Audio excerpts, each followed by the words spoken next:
A leitura, a narração desse livro, é feita exclusivamente para acessibilidade de deficientes visuais.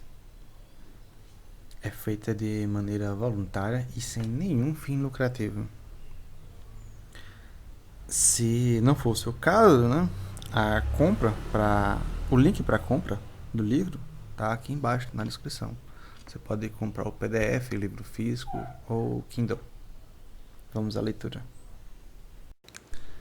Capítulo 10. A cicatriz. A participação dos africanos no tráfico de escravos, citada nos capítulos anteriores, converteu-se em um tema explosivo no Brasil e em Portugal nos últimos anos. Livros, mensagens nas redes sociais, artigos de jornais, revistas contestam o que chamam de versão politicamente correta, entre aspas, da história, né? Segundo a qual os europeus seriam os únicos e maiores culpados pela escravidão negra da América. Esses textos sustentam que os portugueses nunca entraram na África, limitando-se a comprar os cativos que lhe eram fornecidos pelos próprios africanos nos entrepostos situados no litoral. Enquanto esse livro era escrito, 130 anos após a assinatura da Lei Áurea, algumas pessoas ainda insistem em questionar a chamada dívida social em relação aos afrodescendentes. Segundo essa corrente, a dívida estaria automaticamente anulada pelo fato dos africanos serem corresponsáveis pelo regime escravista. Como consequência, não haveria por que indenizar ou beneficiar a atual população negra com políticas públicas compensatórias pelos prejuízos históricos decorrentes da escravidão. Um dos alvos favoritos dos ataques foi o controvertido sistema de cotas preferenciais para postos da administração pública, adotado no Brasil sob a inspiração de políticas públicas semelhantes implantadas nos Estados Unidos. Essas afirmativas são parcialmente verdadeiras, mas seus desdobramentos no ataque político podem ser perigosos e precisam ser analisados com cuidado à luz da história. Havia, de fato, um grande mercado de escravos na África antes da chegada dos europeus no século XVI e XVII, século XV e XVI. Dele participavam reis, chefes, oligarquias locais poderosas que continuaram a se beneficiar do cativo de escravos para a América. Os europeus, de fato, muito raramente faziam excursões do continente adentro, preferindo comprar cativos que lhes eram oferecidos por fornecedores locais por fortificações, feitorias e entrepostos no litoral. Uma grande decisiva exceção nesse panorama foi em Angola, tema do capítulo 14 desse livro, justamente o maior de todos os territórios escravistas da África, onde os portugueses procuraram controlar todas as pontas do comércio negreiro, da captura ao embarque nos navios, e sempre em parceria com aliados africanos. Seria, portanto, correto afirmar que os africanos escravizariam os próprios africanos, ou que os negros escravizavam negros? Sim, tanto quanto os chineses escravizavam chineses e brancos, escravizavam brancos na Europa e na Ásia. Como já se viu nos capítulos anteriores, a escravidão foi uma prática disseminada em quase todas as sociedades e períodos da história humana.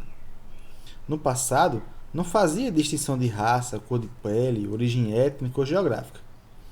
Até o final do século XVII, a maioria dos cativos no mundo todo, na verdade, era branca, escravizada por brancos. No caso dos eslavos de olhos azuis da Crimeia e de outras regiões do Mar Negro, capturados pelos tártaros e vendidos aos muçulmanos no Oriente Médio e em outras regiões do Mar Mediterrâneo. Além disso, há um enorme equívoco na natureza semântica e conceitual desse tipo de argumento. Dizer que hoje os africanos escravizavam africanos é incorrer no erro que historiadores chamam de anacronismo. Segundo os dicionários, o anacronismo consiste num erro de cronologia ao atribuir uma época ou a um personagem ideias e sentimentos que são de outra conjuntura, ou em representar nas obras de artes costumes e objetos de um período de tempo a qual não pertencem. Ou ainda, a atitude ou o fato de não estar de acordo com a sua época. Conforme verbete no dicionário de português, licenciado pela Oxford University Press. Seria anacronismo, por exemplo, dizer que o imperador Júlio César era de direita, uma vez que os conceitos de esquerda e direita na política só surgiram nas Assembleias da Revolução Francesa em 1789, quando os aliados do rei sentavam-se à direita e os seus opositores à esquerda.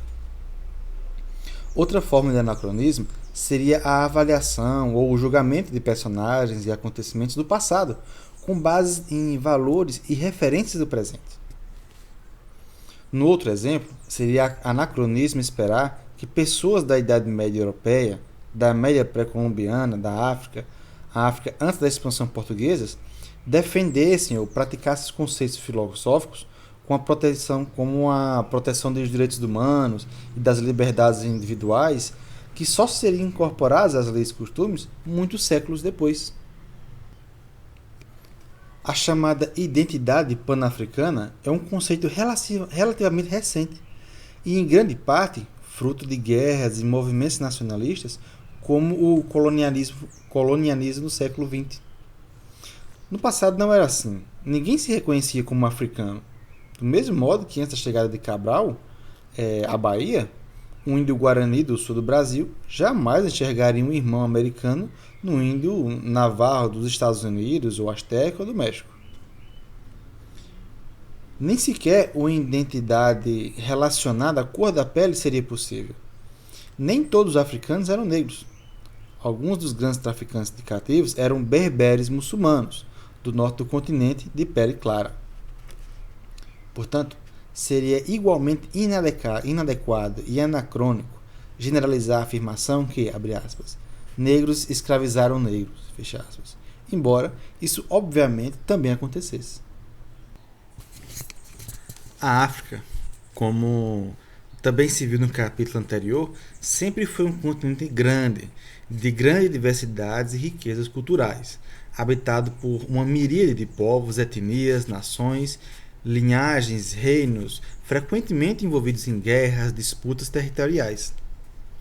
Na época da escravidão, todos esses povos reconheciam em suas particularidades étnicas, linguísticas, religiosas e culturais, geralmente limitadas a uma determinada região. Muitos sequer saberiam que habitavam o mesmo continente chamado África. Os que estivessem fora de um determinado grupo social, ainda que no mesmo continente, seriam considerados estranhos, rivais ou inimigos, passíveis de escravização.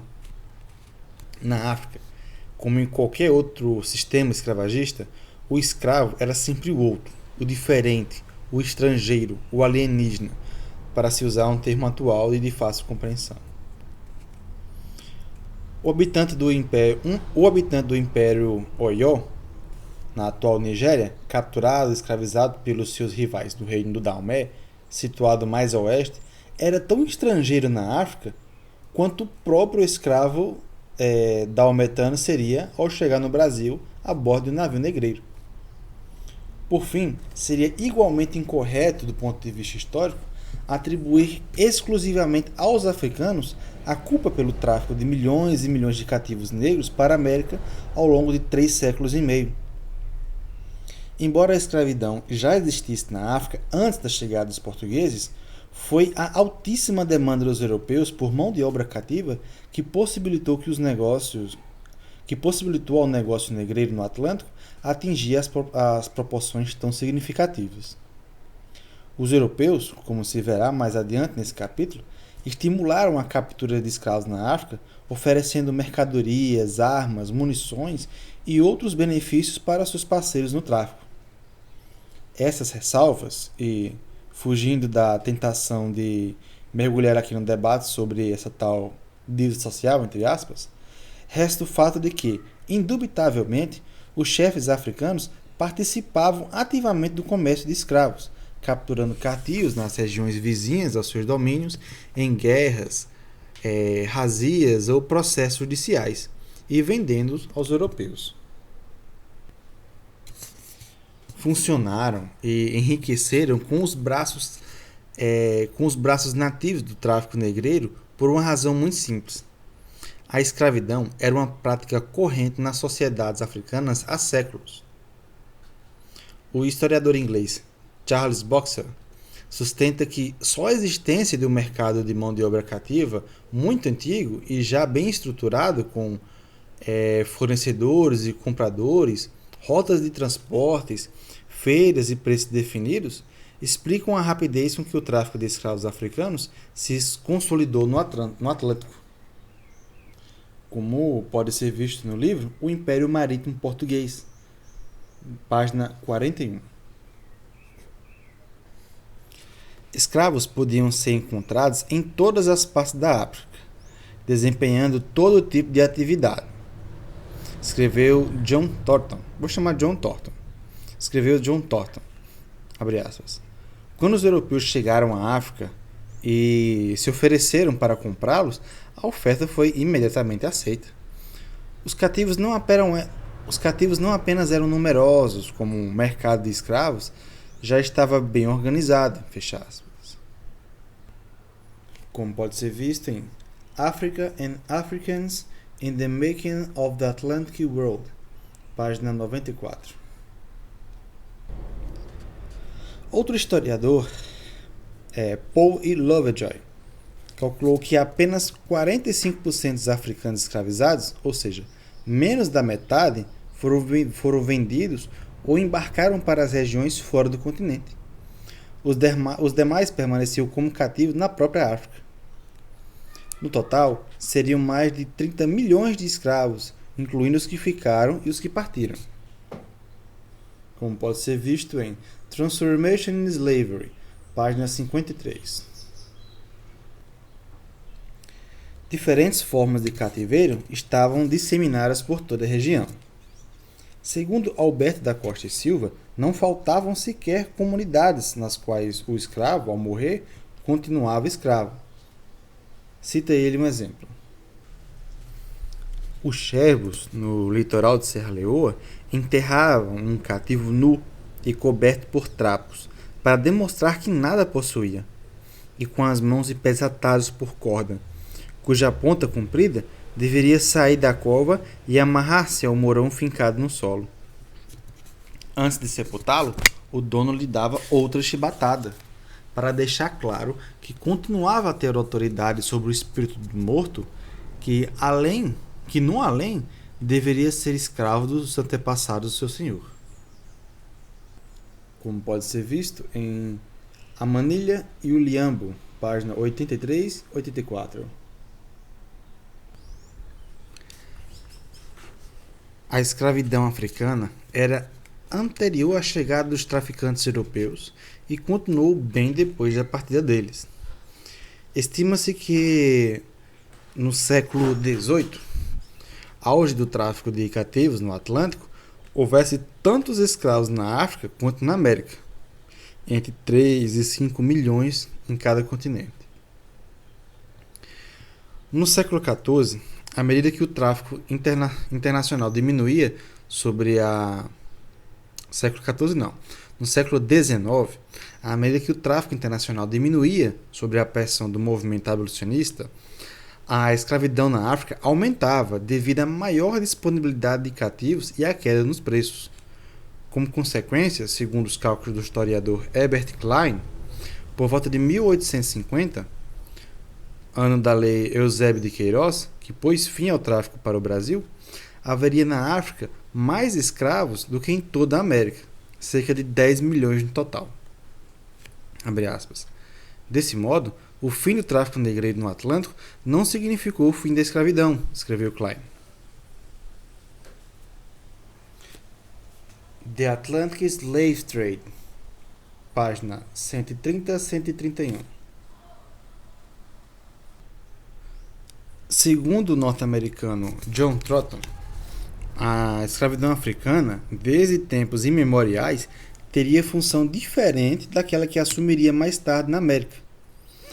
Nas lavouras de cana-de-açúcar nas lavouras de cana-de-açúcar ou nas minas de ouro ou diamante no Brasil, por exemplo, o escravo seria considerado basicamente uma máquina de trabalho, tanto quanto seria hoje um trator, um arado, uma colheitadeira ou outro equipamento qualquer de produção agrícola ou industrial.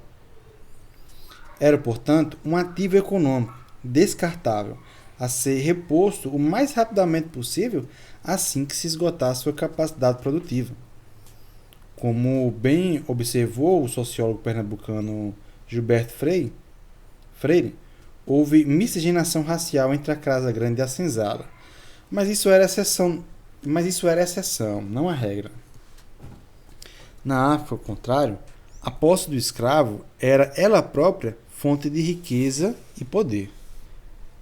Fazia parte de uma cultura que valorizava as linhagens e os grupos familiares estendidos, o que explicaria também a prevalência da poligamia entre africanos. Quanto maior o número de gente ao redor do chefe, fossem mulheres, filhos, agregados ou escravos, maior o seu prestígio e sua influência política. Desse modo, a escravidão teria entre os africanos um papel equivalente ao da terra entre os nobres europeus.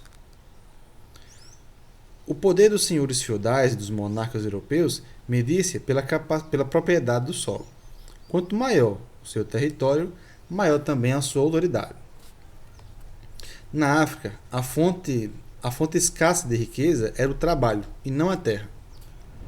Tradicionalmente, o solo era um bem grupal, que poderia ser trabalhado por quem dispusesse de braços suficientes para cultivá-lo. A terra, portanto, não tinha valor econômico próprio, mas sim o trabalho que se nela realizasse. Ainda hoje é assim em muitas regiões. Ter muitos escravos na África era a melhor forma de enriquecer ou adquirir poder. John Trotton, Africa and Africans in the Making of Atlantic Road, página 74. Abre aspas.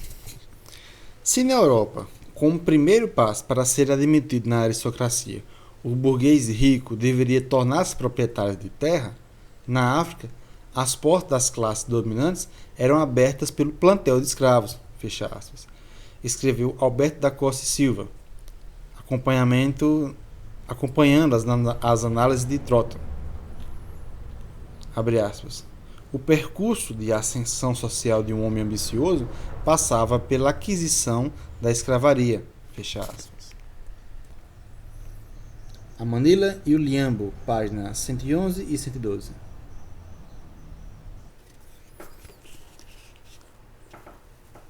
Tariq al-Fatah, um documento islâmico escrito por volta de 1665, descreve em detalhes as relações entre escravos e senhor nas plantações do Império Songhai.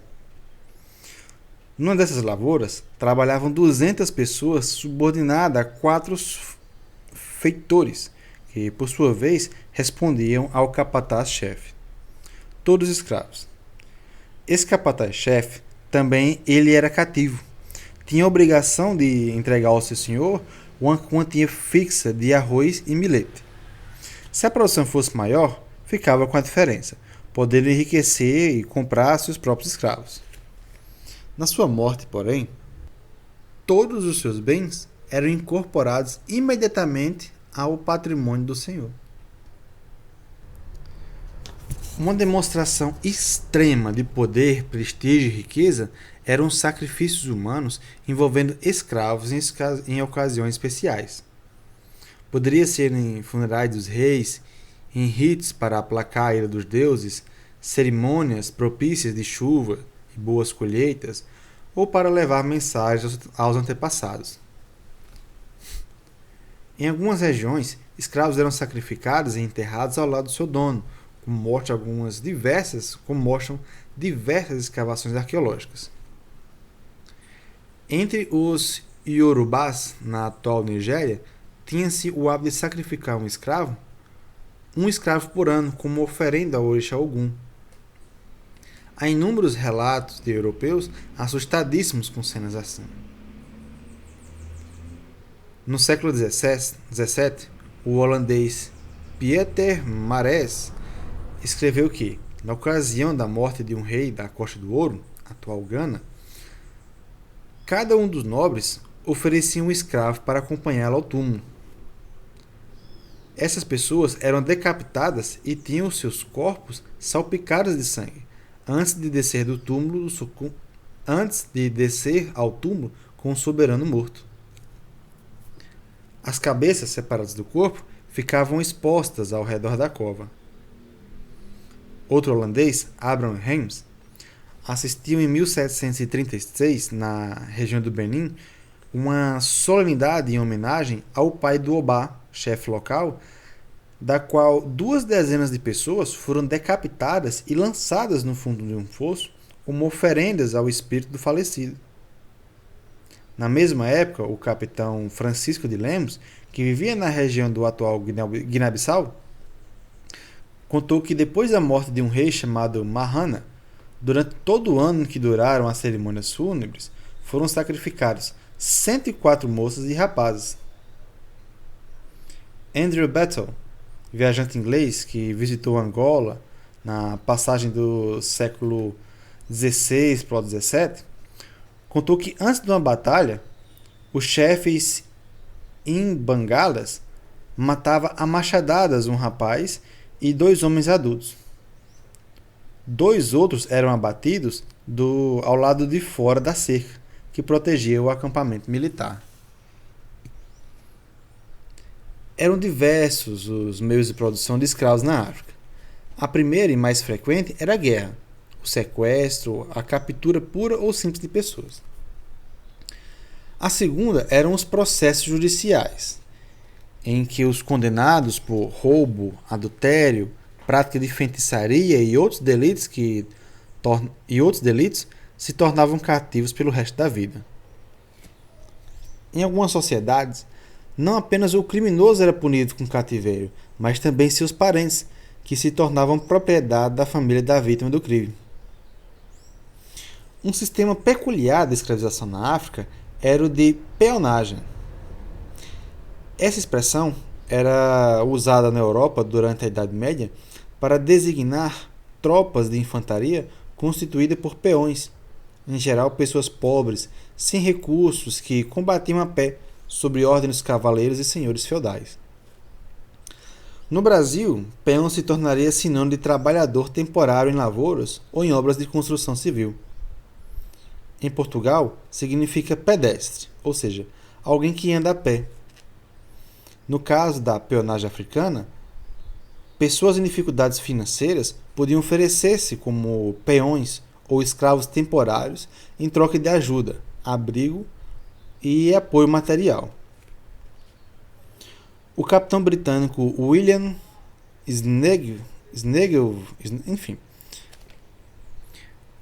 Snellgrave, acho que é isso. O capitão britânico William Snellgrave, que viajou diversas vezes para a África no começo do século XVIII, relatou que em muitas ocasiões, em caso de extrema necessidade ou fome, as famílias vendiam seus filhos ou parentes como escravos. Como pode ser acompanhado no livro The Cambridge World of History of Slavery, volume 3, capítulo 4. Uma alternativa era a venda. Uma alternativa à venda era entregá-los como peões, cuja liberdade seria resgatada mais tarde em troca do pagamento das obrigações. Se fosse mulher e tivesse filhos, ficavam com o credor, como se fossem juros do empréstimo. Na impossibilidade de resgate da dívida, o peão poderia ser transformado em escravo pelo resto da vida, mas raramente sua propriedade era transferida para outra pessoa ou grupo. No sistema de peonagem africano, a escravidão não era hereditária, ou seja, os eventuais filhos do peão nasciam livres. Nota: A instituição da peonada e da autopeonada era comum na África. Fim de nota.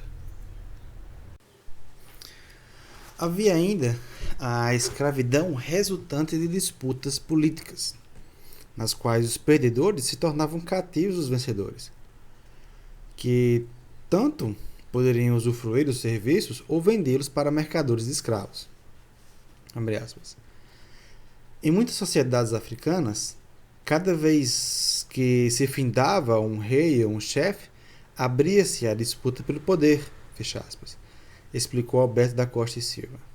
Abre aspas. Os candidatos vencidos e suas mães, mulheres, filhos e os principais partidários costumavam ser mortos, ou ter seus membros amputados ou olhos vazados. Com o aumento do tráfico de escravos, o derrotado passou a dar outro tipo de sumiço, e mais lucrativo. Vendido como escravo, exilado para sempre. A escravidão funcionava assim como deserto político. Fecha aspas. A Manilha e o Liambo, páginas 111 e 112. Todas essas formas de escravidão, que já existiam antes da chegada dos europeus, aumentaram em paralelo a demanda por escravos na América. Abre aspas. Em muitas sociedades africanas, o sistema judicial foi posto a serviço do tráfico negreiro, afirmava o historiador D. Hugo Nwokege. D. Hugo Nwokege. Abre aspas. Por que matar um criminoso condenado em processo judicial se ele poderia fazer dinheiro vendendo como escravo? Fecha aspas. Em meados do século XIX, o missionário linguista alemão Sigmund Quell calculou que 75% dos cativos africanos libertados por navios britânicos tinham sido escravizados por meio de guerras, sequestros e condenações criminais. Um caso exemplar é de Oluwade Equiano, africano do povo de Igbo, à margem da esquerda do rio Níger, sequestrado em 1756 e vendido para traficantes europeus que o levaram para o sul dos Estados Unidos. Mais tarde, teve a oportunidade de estudar, ganhou liberdade e se tornou abolicionista. E escreveu sua própria biografia, um caso raro de escravo que narrou sua história. No livro, ele conta que seu pai era dono de escravos e estava envolvido no comércio de pessoas condenadas em processos judiciais. Seu relato mostra que a escravidão era parte da rotina da sua comunidade, habituada a conviver com mercadores cativos que por lá circulavam. Eles sempre passavam pelo nosso vilarejo, carregando escravos. Algumas vezes nós mesmos vendíamos cativos a eles, mas apenas se fossem prisioneiros de guerra ou aqueles entre nós condenados por sequestro, adultério ou algum outro crime. Equiano também descreve a prática indiscriminada de se sequestrar e escravizar pessoas em toda a região onde morava. Os traficantes, segundo eles, passavam por ali, abre aspas, levando consigo grandes sacos, fecha aspas, usados para imobilizar os sequestrados, especialmente crianças e adolescentes. Ele próprio seria vítima de um desses sequestros, num dia em que estava sozinho em casa com seus irmãos, enquanto seus pais trabalharam fora.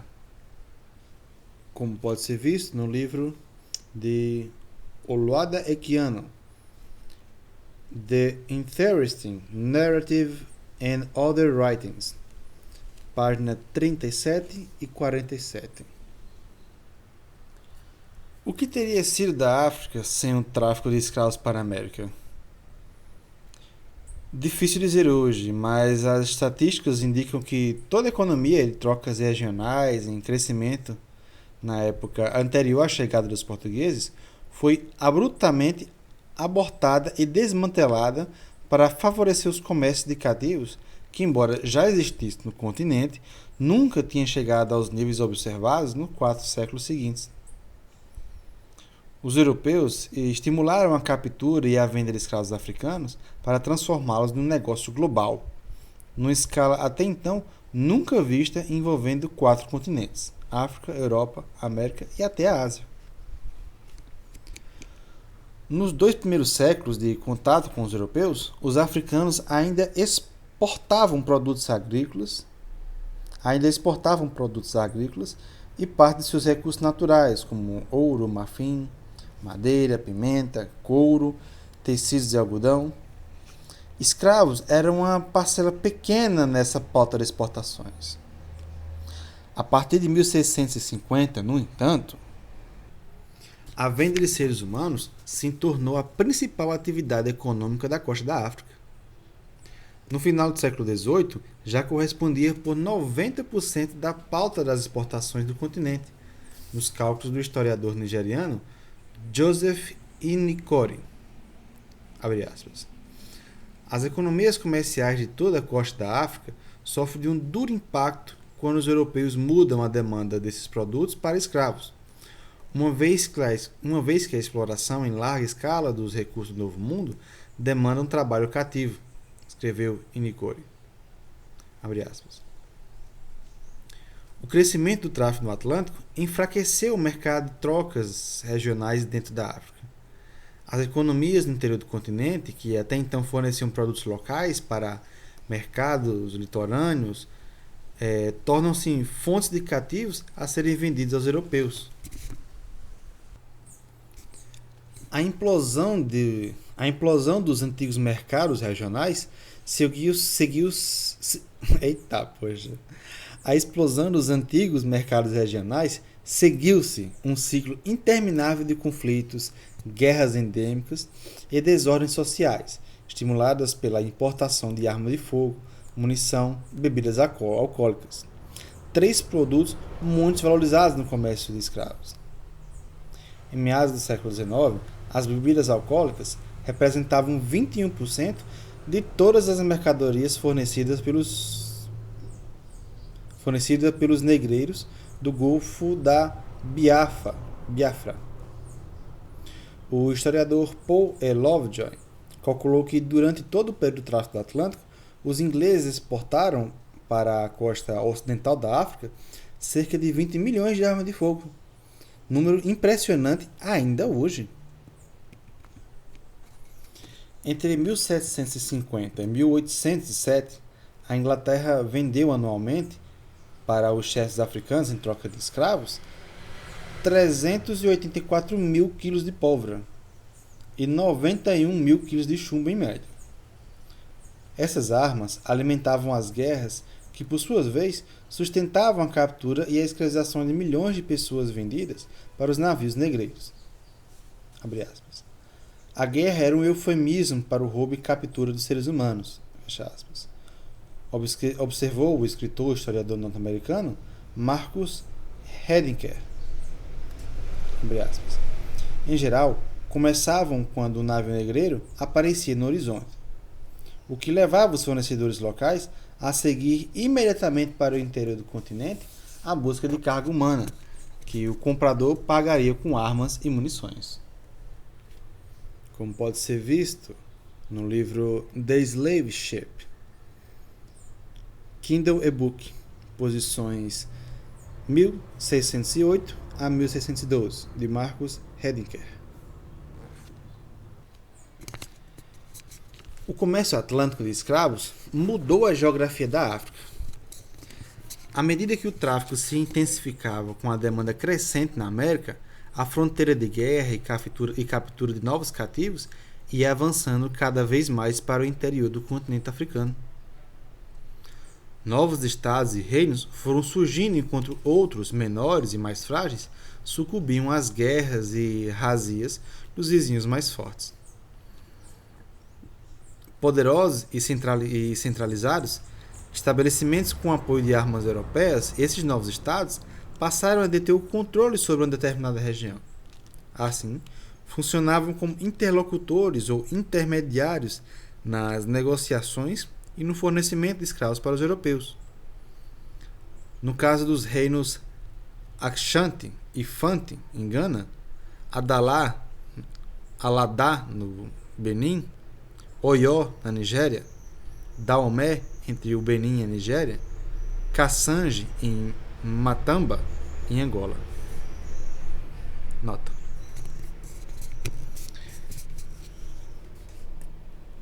Excetuados alguns poucos momentos, os Achantes, embora fossem grandes escravizadores no interior da Costa do Ouro, não conseguiram, durante todo o século XVIII, romper o bloqueio que os senhores da faixa litorânea, vários reinos Fante, opunham a que tivessem acesso aos europeus.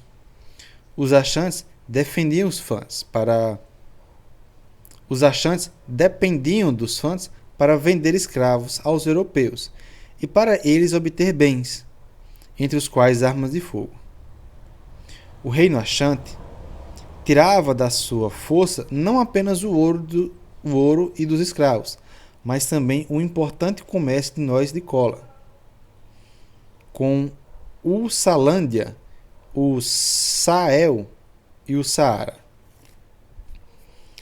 Adalá teve sempre a concorrência com Elda e seu porto, Ajudá, e esteve quase em permanente conflito com seus vizinhos. Tanto Adalá quanto Ueda foram conquistadas pelo reino do Daomé, que lhes ficava ao norte e acabou por se estender a sua presença até o mar. No seu apogeu, o reino Daomé abarcava a maior parte do que viria a ser a colônia francesa e posterior república independente do mesmo nome, que depois, em 1972, passou a chamar-se Benin. Mesmo durante o apogeu político e militar do reino Daomé, este sofreu repetidas, quase anuais, invasões Oió e enfrentou as continuadas discussões armadas dos Aladás, Uedas, que haviam reconstruído seus reinos em regiões vizinhas. Oió não negociava diretamente com os europeus, mas por intermédio de chefias em microestados costeiros como os Guns. O Golfo da Guiné é um exemplo de transformação radical na geografia e no equilíbrio de poder na África, associado ao comércio de escravos. Em 1681, Accra, na atual capital de Gana, foi conquistada pelo reino Aquamu, que assumiu forte controle de uma faixa litorânea onde despontavam dezenas de fortificações usadas para o tráfico negreiro na Costa do Ouro. Nota. Os Aquamus não assumiram por muito tempo o controle no reino de Accra, pois foram vencidos por Aquien em 1740 e forçados a emigrar para outra margem do rio Volta, onde fundaram novos reinos, entre os quais o de Popó Pequeno. Não creio que tenham tido um demorado diálogo entre os fortes europeus próximos a Accra. A faixa litorânea da Costa do Ouro, onde se erguiam as 3 dezenas de fortalezas europeias, britânicas, holandesas, francesas, dinamarquesas, que disputavam o comércio de ouro e de escravos, estendia-se de Comenda, a oeste do rio Pra, aos arredores de Accra, e era território predominantemente Fante. Encostando-se um muro de cada estabelecimento europeu, havia sempre um reino ou um micro-reino Fante. Fim de nota. Os cativos vinham do interior, fornecidos por reis achantes, cuja capital, Kumasi, ainda hoje era um dos principais entrepostos de comércio da região. Os reinos de Ueda e Aladá, situados mais a leste, na atual fronteira da República do Benin com a Nigéria, eram, na metade do século XVII, os maiores fornecedores de cativos da região. A capital dos Aladás, segundo a descrição de alguns viajantes, tinham entre 19 e 25 km de circunferência e cerca de 30 mil habitantes. O rei, que vivia recluso num palácio de de 2 andares, com monumentos, aposentos e um pátio inteiro, falava fluentemente a língua portuguesa, o idioma comercial predominante, predominante ao longo do litoral africano. Além dos portugueses, compravam e escravam ali os franceses, os holandeses e ingleses.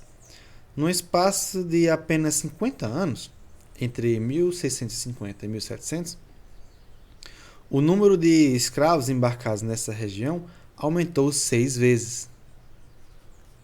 Situado à margem esquerda do Níger, a cerca de 300 km do litoral, o Império Oió era famoso por seus guerreiros ferozes e praticamente imbatíveis, porque usavam uma arma diferenciada: os cavalos. Os cavalos adquiridos em troca de escravos mais ao norte, de fornecedores muçulmanos. Seu grande rival era o reino do Daomé, tema de um dos capítulos do segundo livro dessa trilogia, que se consolidou como principal fornecedor de escravos na virada do século XVII para o XVIII, depois de invadir e subjugar Ladá e Ueda. Como resultado do tráfico de escravos no Atlântico, houve mudanças drásticas no equilíbrio demográfico africano. 2/3 dos escravos transportados para Américas eram homens, considerados mais fortes e mais aptos ao trabalho pesado nas lavouras. Um censo realizado pelo governo português em Angola entre 1777 e 1778 constatou que havia 2 mulheres para cada homem adulto, na faixa entre 15 e 60 anos. No Brasil, ocorria o oposto. Havia muitos mais homens que mulheres, e que limitava as oportunidades reprodutivas dos escravos. Ou seja, as mulheres que sobravam na África faltavam na América. Abre aspas. A África foi se ajustando às circunstâncias decorrentes de seus contatos europeus. E, para corresponder ao aumento da procura da mão de obra, tragicamente foi se especializando na guerra e na reprodução de pessoas. Fecha aspas. Afirmou o historiador português João Pedro Marques. O impacto demográfico total da escravidão na África foi medido em um estudo do historiador Patrick Manning, professor emérito da Universidade de Pittsburgh, nos Estados Unidos, que se verá com mais detalhes no capítulo Números, mais adiante nesse livro. Segundo Manning, em 1600, a população na região tropical da África seria de 50 milhões de pessoas, o que representaria 30% da soma da população existente na América, na Europa e no Oriente Médio. Em 1800, essa proporção tinha caído para 20% e chegaria a apenas 10% em 1900. Ou seja, a África cresceu em ritmo menor devido à drástica perda populacional nos séculos anteriores e ao impacto do processo da escravidão como um todo, que retardou o desenvolvimento do continente, fazendo que se mantenha até hoje, por exemplo, altos índices de imigração e de mortalidade. Pelos cálculos de Manning, a África teria perdido um total de 22 milhões de habitantes ao longo desses 3 séculos. Nenhum continente conheceu durante um período tão longo uma sangria tão contínua e tão sistemática como o africano. Fecha aspas. Afirmou o historiador congolês Elikia Mboloko. Na verdade é Elikia Mbokolo. Enfim. Com a drenagem demográfica tão drástica e prolongada, o impacto demográfico na escravidão na África poderia ser até maior, o que só não aconteceu por razões culturais relacionadas à organização da família e do processo reprodutivo peculiar ao continente. Ao estudar o caso de Angola, o historiador John Trotton observou que o desbalanceamento entre o número de homens e mulheres foi compensado pela a tradição africana da poligamia. no qual o homem poderia, e ainda até hoje, né, em algumas sociedades, ter várias mulheres. Desse modo, a taxa de natalidade se manteve elevada, mesmo durante os períodos mais intensos do tráfico negreiro, permitindo que o contingente populacional fosse reposto gradativamente. Hoje, com 1,3 bilhão de habitantes, o continente africano representa por volta de 13% do total da população mundial, estimada em cerca de 7,8 bilhões de pessoas, e mantém uma taxa de natalidade superior aos demais continentes, o que significa que, se prosseguir nesse ritmo, dentro de algum tempo, poderá recuperar sua proporção demográfica de 200 anos atrás. Poxa, isso aí. Fim do capítulo.